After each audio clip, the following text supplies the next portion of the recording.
रात बहुत शांत थी। कमरे में सिर्फ घड़ी की टिक टिक सुनाई दे रही थी। एक इंसान अपनी आखिरी सांसों के करीब था।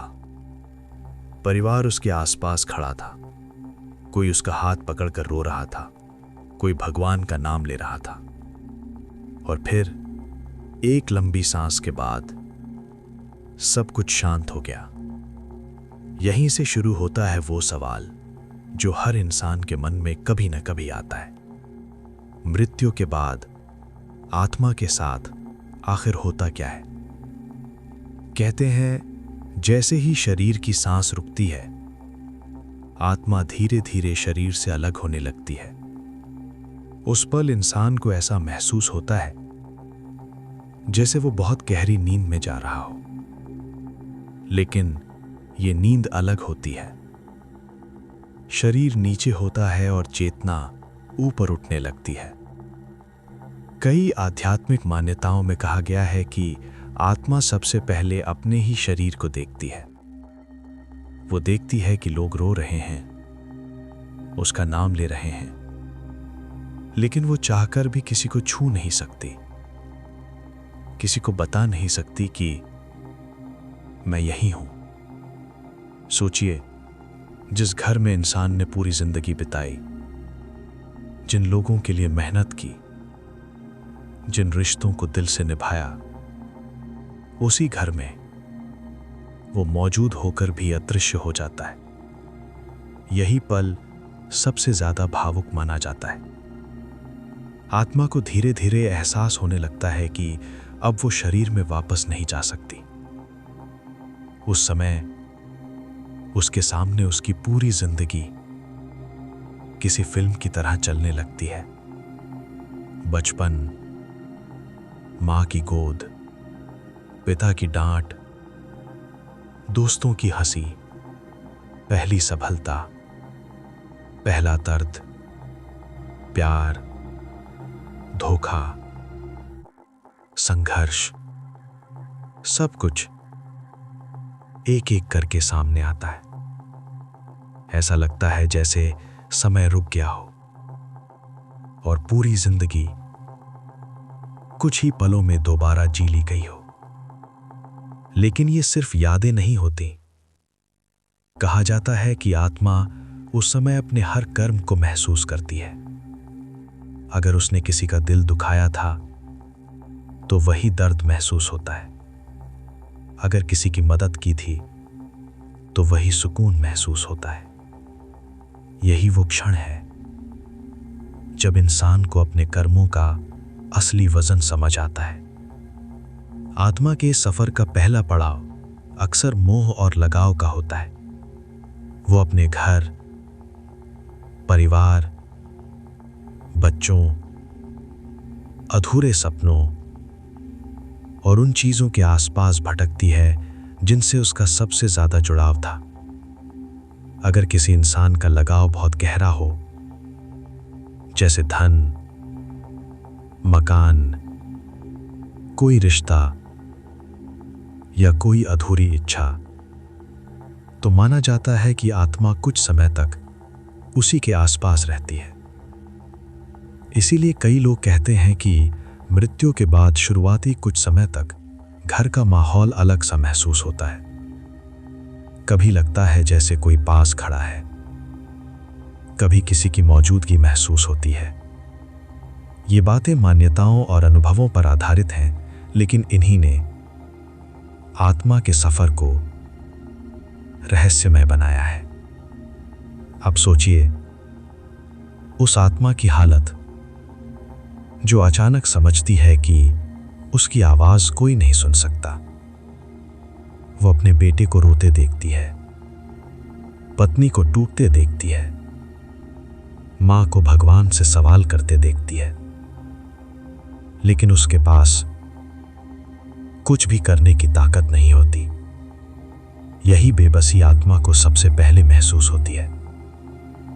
धीरे धीरे एक अजीब सा प्रकाश उसके आसपास बनने लगता है, जैसे कोई हल्की रोशनी दूर से उसे बुला रही हो। ये रोशनी डरावनी नहीं होती, बल्कि बहुत शांत, बहुत सुकून देने वाली होती है। आत्मा को ऐसा महसूस होता है जैसे कोई उसे कह रहा हो, अब चलने का समय आ गया है। जैसे जैसे वो रोशनी करीब आती है, आत्मा का डर कम होने लगता है। शरीर का दर्द पहले ही खत्म हो चुका होता है, अब सिर्फ हल्कापन महसूस होता है। ऐसा हल्कापन जैसा उसने जीवन में कभी महसूस नहीं किया। फिर आत्मा एक ऐसे रास्ते पर बढ़ती है जो न पूरी तरह अंधेरा होता है और न पूरी तरह उजाला। ये एक बीच का मार्ग होता है। कई लोग इसे एक सुरंग जैसा अनुभव बताते हैं, जिसके अंत में तेज प्रकाश होता है। इस सफर में आत्मा अकेली नहीं होती। मान्यताओं के अनुसार कुछ अदृश्य शक्तियां या दूत उसे रास्ता दिखाते हैं। यहां आत्मा के मन में एक ही सवाल होता है, अब आगे क्या? यही इस यात्रा का सबसे रहस्यमय हिस्सा है। आगे बढ़ते हुए आत्मा अपने डर, पछतावे और अधूरी इच्छाओं को धीरे धीरे पीछे छोड़ने लगती है।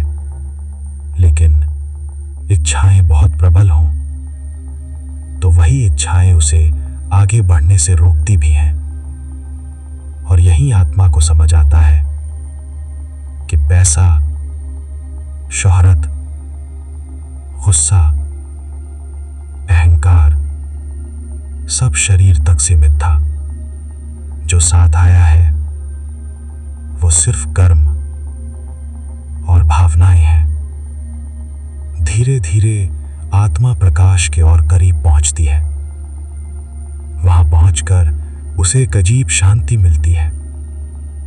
जीवन भर के तनाव, डर, बीमारी, दर्द सब जैसे खत्म हो जाते हैं। सिर्फ एक गहरी शांति बचती है। लेकिन ये अंत नहीं होता। असल में यहीं से आत्मा के असली सफर की शुरुआत मानी जाती है।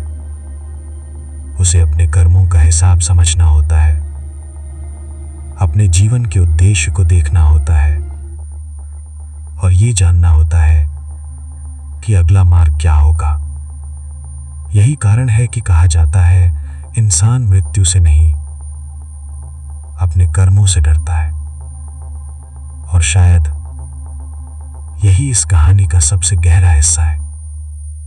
हम जिंदगी भर बाहर की दुनिया को सजाने में लगे रहते हैं, लेकिन असली सफर अंदर की दुनिया का होता है। मृत्यु उस सफर का दरवाजा है, अंत नहीं।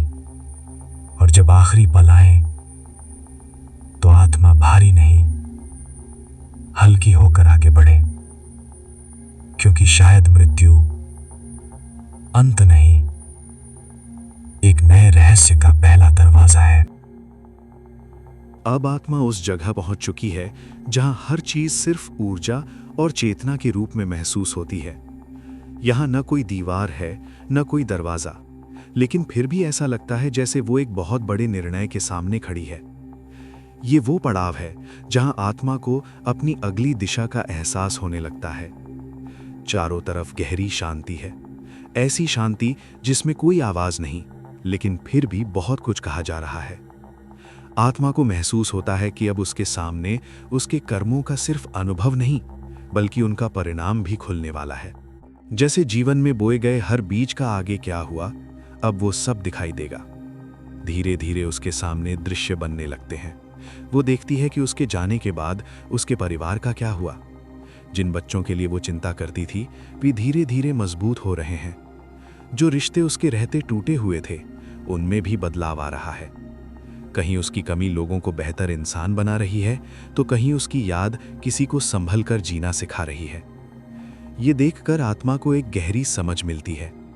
दुनिया किसी एक इंसान पर रुकते नहीं, जीवन चलता रहता है। लोग टूटते हैं, फिर संभलते हैं, फिर आगे बढ़ते हैं। यही संसार का नियम है। ये एहसास कई आत्माओं के लिए बहुत बड़ा मोड़ माना जाता है, क्योंकि जीवन में इंसान अक्सर सोचता है कि उसके बिना सब बिखर जाएगा।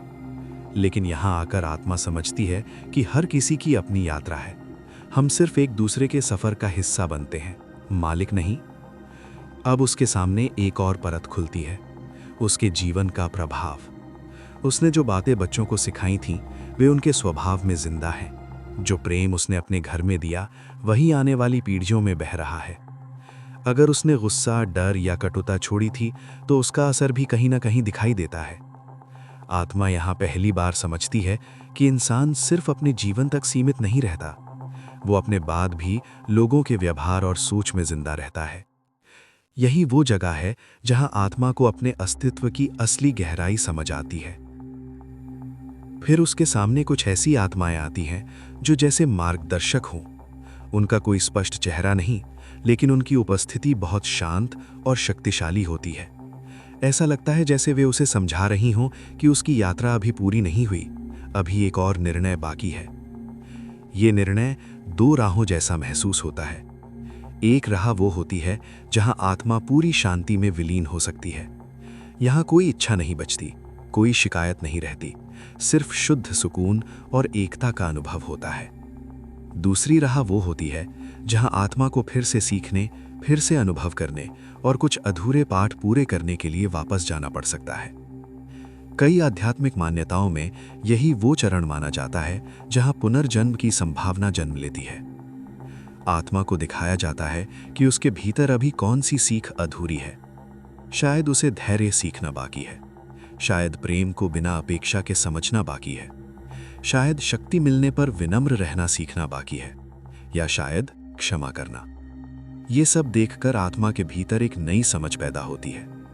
जीवन कभी सिर्फ सुख पाने के लिए नहीं था, वो सीखने की जगह था। हर रिश्ता एक पाठ था, हर दर्द एक शिक्षक था, हर खुशी एक इनाम थी। अब उसके सामने कुछ झलकियां आने लगती हैं। कोई नया घर, नए चेहरे, नई आवाजें, एक अलग परिवार, अलग हालात। सब कुछ साफ नहीं होता, लेकिन इतना जरूर महसूस होता है कि ये किसी नई शुरुआत की तैयारी है। सोचिए कितना रहस्यमय है ये पल। जिस आत्मा ने अभी अभी एक जीवन का पूरा अनुभव समझा, वही अब एक नई कहानी के दरवाजे पर खड़ी है। पुरानी यादें धीरे धीरे हल्की होने लगती हैं, लेकिन उनसे मिली सीख उसके भीतर ऊर्जा बनकर रह जाती है। यही कारण है कि कहा जाता है, आत्मा सब कुछ भूलती नहीं, वो सार अपने साथ ले जाती है। अब उसके सामने जन्म का द्वार खुलता है। ये कोई असली दरवाजा नहीं, बल्कि एक ऊर्जा का केंद्र जैसा महसूस होता है। यहाँ आते ही आत्मा को लगता है कि उसकी सारी चेतना एक बिंदु में सिमट रही है, जैसे विशाल आकाश एक छोटी सी रोशनी में बदल रहा हो। उसे दूर से धड़कनों जैसी आवाज सुनाई देने लगती है, बहुत हल्की लेकिन बहुत जिंदा। एक नया शरीर बन रहा है, एक नया संसार उसका इंतजार कर रहा है। आत्मा उस ओर खींचने लगती है। अब उसके पास पीछे मुड़कर देखने का कोई कारण नहीं। जो कुछ सीखना था वो ऊर्जा बनकर उसके साथ है, जो कुछ छोड़ना था वो पीछे छूट चुका है। फिर एक गहरी शांति और सब कुछ धुंधला होने लगता है। पुरानी यादें धीरे धीरे बंद होने लगती हैं, जैसे कोई किताब धीरे से बंद की जा रही हो। लेकिन किताब बंद होने का मतलब कहानी खत्म होना नहीं होता। असल में अब एक नई कहानी शुरू हो रही है। बाहर दुनिया को सिर्फ एक बच्चे का जन्म दिखाई देता है, लेकिन भीतर एक बहुत पुरानी चेतना ने नया अध्याय शुरू किया है। फिर से वही सांस, वही धड़कन, वही रिश्ते, वही सपने, और एक दिन फिर से वही सवाल, मैं कौन हूं, क्यों आया हूं और मुझे क्या सीखना है। यही आत्मा का अनंत सफर है। न शुरुआत पूरी तरह पहली होती है, न अंत आखिरी। बस अनुभवों की एक लंबी नदी बहती रहती है, और आत्मा उस नदी की यात्री बनकर एक किनारे से दूसरे किनारे तक चलती रहती है, शांत, गहरी और हमेशा आगे बढ़ती हुई। तो दोस्तों, आत्मा के इस पूरे रहस्यमय सफर से हमें एक बहुत गहरी बात समझ आती है। मृत्यु अंत नहीं, बल्कि एक नई शुरुआत का द्वार हो सकती है। शरीर बदलता है, समय बदलता है, रिश्ते बदलते हैं, लेकिन आत्मा अपनी सीख, अपने कर्म और अपनी ऊर्जा के साथ आगे बढ़ती रहती है। इस कहानी का सबसे बड़ा संदेश यही है कि हमें अपने आज को समझदारी से जीना चाहिए, क्योंकि जो प्रेम हम बांटते हैं, जो दर्द हम देते हैं, जो मदद हम करते हैं और जो फैसले हम लेते हैं, वही हमारी आत्मा की अगली राह बनाते हैं। इसलिए अपने जीवन को सिर्फ दिनों में मत मापिए, उसे अच्छे कर्मों, सच्चे रिश्तों और साफ दिल से मापिए। किसी को माफ कर दीजिए, किसी टूटे हुए इंसान का सहारा बन जाइए, अपने परिवार को वक्त दीजिए और ऐसा कुछ कर जाइए कि जब यह सफर खत्म हो तो आत्मा के पास शांति हो, पछतावा नहीं। क्योंकि अंत में इंसान की असली पहचान उसका नाम नहीं, उसके कर्म होते हैं। अगर ये कहानी आपके दिल को छू गई हो तो एक पल रुककर सोचिए कि आज आप अपनी आत्मा के सफर के लिए क्या जोड़ रहे हैं। अच्छे कर्म, सच्चा प्रेम और साफ नीयत, शायद यही वो रोशनी है जो हर जन्म में हमारे साथ चलती है। मिलते हैं एक और ऐसे ही गहरे और रहस्यमय सफर में, जहां हम जिंदगी और उसके अनदेखे सच को आसान भाषा में समझेंगे। तब तक अपने दिल को हल्का रखिए, अपने कर्मों को अच्छा रखिए और जिंदगी को इस तरह जिए कि आत्मा हमेशा शांति महसूस करे।